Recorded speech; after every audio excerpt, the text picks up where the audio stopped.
I don't know. I'm not religious myself, but for me, it's just like I'm a good person because like I think people just have value as people.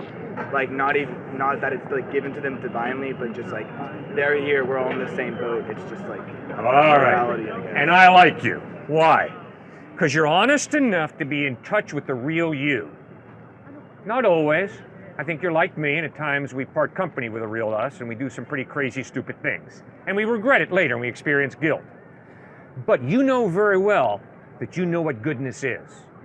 And that is one of the strongest pieces of evidence that some type of God, not Jesus, Jesus is not part of the discussion right now. This is atheism and theism. But because you know that goodness is real, that is one of the clearest pieces of evidence that some type of God exists. Why? This inanimate matter has no ability to understand goodness versus evil. It takes a mind, doesn't it, to understand good and evil.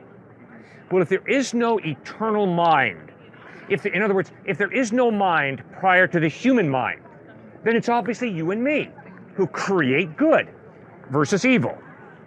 But you see, that means that I'm not right and you're not wrong, I'm not right.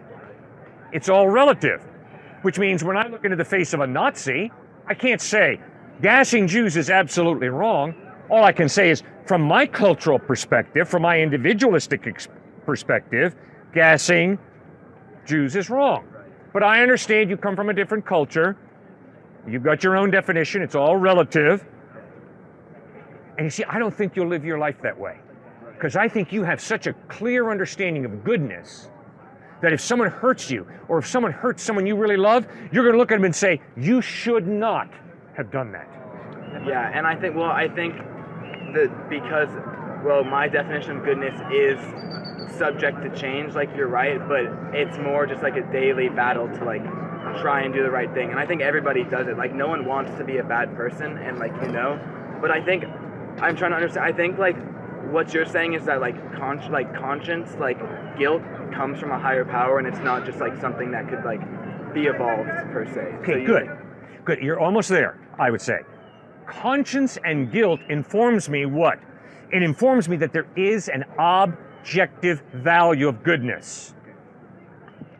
Your experience of love, and I bet you've experienced it in some way, I don't know which way, but your experience of love should tell you this thing is real. It's not physical. I can't take an x-ray of this person's heart and locate love.